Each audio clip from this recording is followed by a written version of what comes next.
Hey,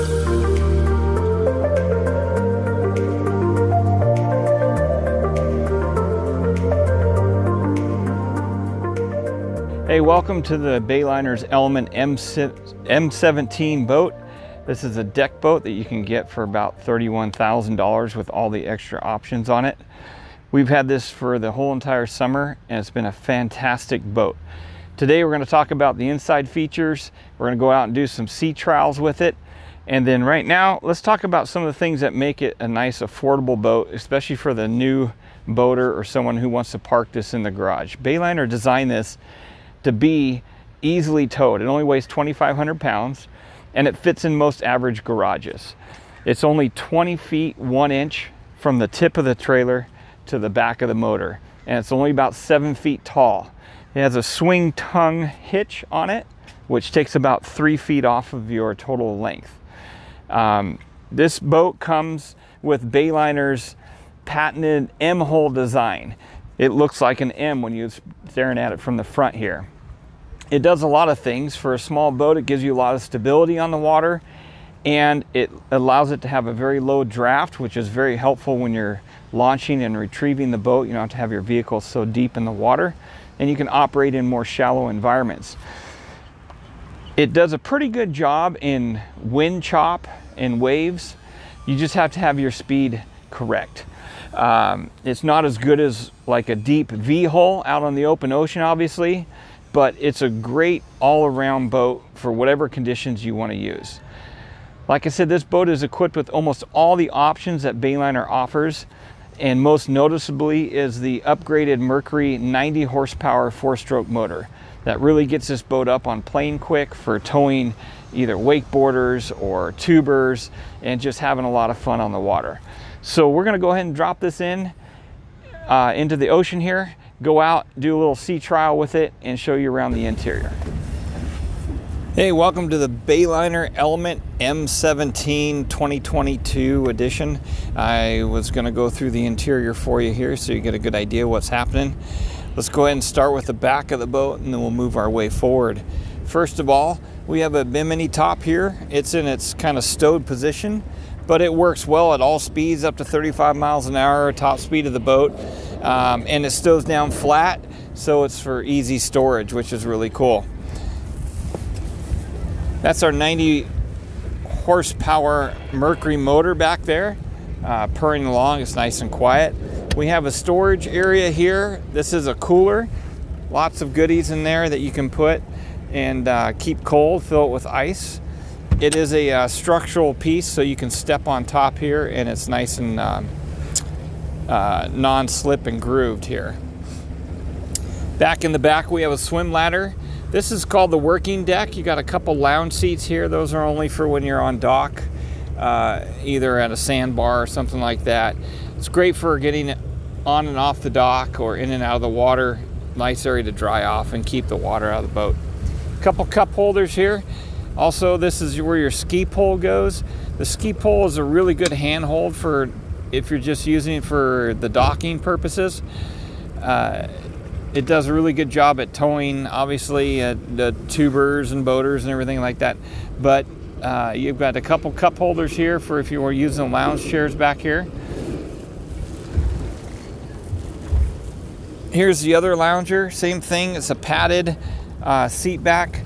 We have our chrome cleats back there. That's part of the extra upgrade package, that they are chrome.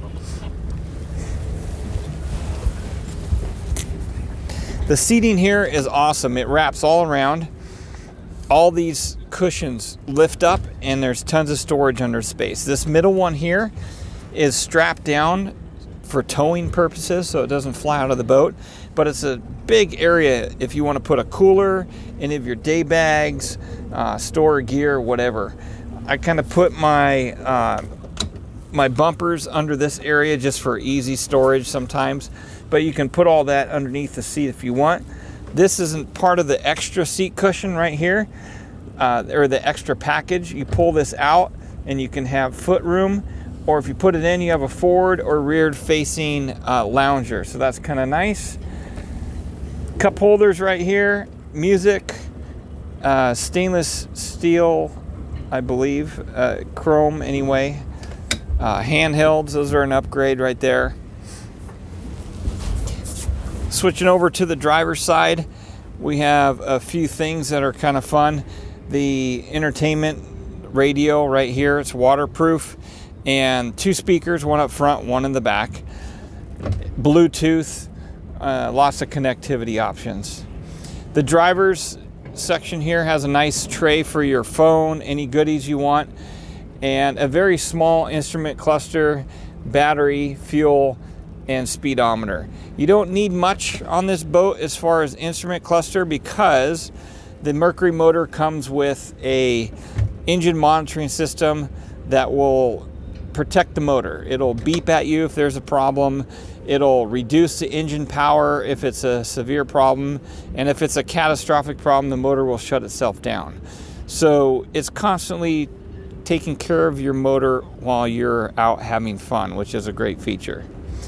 Pretty good sized steering wheel, not too big, not too small, gives you lots of room. The driver's got a little foot area right there that's nice and comfortable for rough water or just simply sitting posture, which is kind of nice. We have a great little switch panel right over here. There's not much to it. There's a bilge pump, horn, nav lights, that kind of thing. Just below it, audio inputs, USB ports if you want to do some charging. Here's your basic throttle quadrant right here. Continuing up front, we have a tinted windscreen. That is an option. There's actually 2 on this boat, and those provide a really cool side profile view of the boat. Kind of adds a lot of aesthetics to it, but it does protect you in the wind and any kind of ocean spray. Another cubby hole up front with cup holder. Pretty deep, you can put a lot of material up there if you want to. And over here on the passenger side, the same thing, another cubby hole, pretty deep, and there's your secondary window, which is an upgrade. Down the middle here, there's a couple storage areas. The bottom one is very big for a day bag or towels, whatever you like, and the upper one is fairly small, sunglasses, sunblock, that kind of thing. But they are out of the airstream, so they stay dry, they stay secured for when you're towing, so you can load up the boat and take all your gear right out to the boat dock, which is kind of nice.